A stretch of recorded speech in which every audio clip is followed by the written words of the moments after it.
It gave me identity. It wasn't something we did. I found my identity in Islam.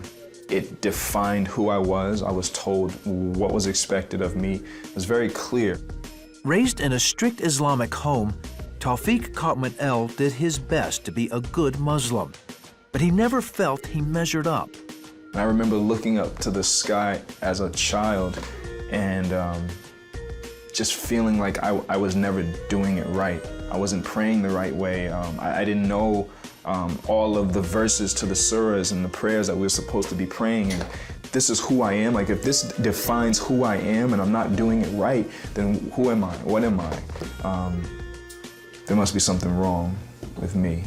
Tawfiq's father was a leader in their mosque and Muslim community in Rhode Island, and their family faithfully adhered to Islamic life. But his mother, Davida, began seeing another side of Islam that disturbed her: the senseless murders of innocent people by radical Muslim terrorists. One day I was walking down the street, and I was thinking about how much I looked like to anyone who didn't know me, that I could be a terrorist. And I had a hard time squashing a fly. And so that bothered me. I was just very unhappy, uncomfortable, and I just wanted a change.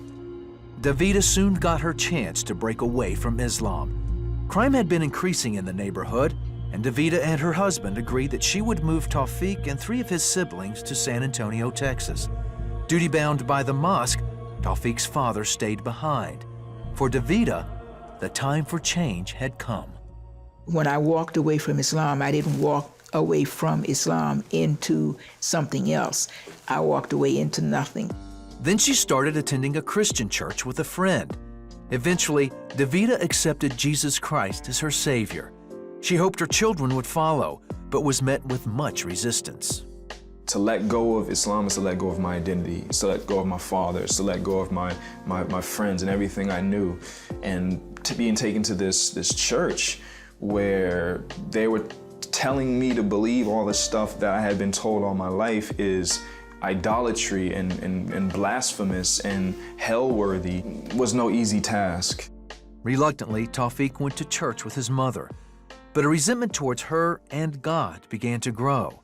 And now, away from his father and the Muslim community, his ties to Islam faded, and he started partying with friends and became engrossed with the hip-hop culture. I was extremely hungry, looking for some type of world to belong in. I loved, hip-hop, and the music that I was listening to was very profane, and I said, okay, I'm going to find my outlet in this music thing. And so I did. I wrote all the time, I rapped all the time.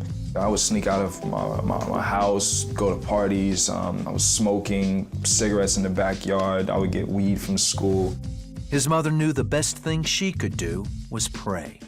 Not only praying myself for him, but praying with others for him, and just trusting and believing God every step of the way. I wanted to chase my sin, and she was very intentional about blocking me as much as she could, and so I went around her. Tawfiq eventually moved in with a cousin and began selling drugs, but even then, his mother never gave up on him. I'm high all the time. My mother was still taking me to the church, still being there for me, still having an ear. I mean, she's walked with me through this whole thing. When his cousin heard that Tawfiq had been attending a Christian church, he kicked him out. No money, no food, no prospect, no hope. And at this time, I was extremely depressed. I had nothing, no identity. Completely out of options, he called on the one he had been avoiding. I just said, God, like, I don't know who you are, but like, I need your help. I need something here. His answer would soon come. He got a job working at a Christian conference in Chicago, where the hip-hop group Cross Movement was performing. The music got his attention, but when the lead singer presented the gospel of Jesus, Tawfiq was captivated. That other church I was at, they had given me little, I like to say, like, they gave me like little puzzle pieces.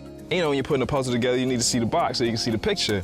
Well, that's what he did. Not only did he give me the picture, but he gave me the rest of the pieces to put the whole thing together, and it made sense now. After the concert, Tawfiq went to speak to him. He just pressed me and said, you need to examine Jesus Christ and who he is. I challenge you to look into him and see why he's so amazing, so beautiful, and why Islam doesn't even compare. He took him up on his challenge and began studying about Jesus. Tawfiq says that as he did, he couldn't escape the truth. So he asked God to forgive him and accepted Jesus Christ as his Savior. I fell to my knees and I called out to him and said, I've been living a lie. I've been fake this whole time. I didn't know you, but now I want to know you. I want to know this God that people have been preaching to me about. I want to know Jesus. Tawfiq says that in Jesus Christ, he finally found his true identity. Over the years, he's learned more and more about the love of God and now shares that with his wife, Michelle, his children, and his mom.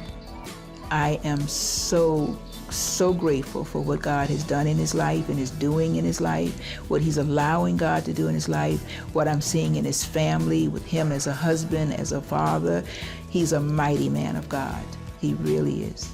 Although I was an enemy of him, he saw fit to love me and send his son to die for me, to wash my sins away, that I don't have to face his wrath. I'm gonna have eternity, and I'm gonna be able to be with him forever.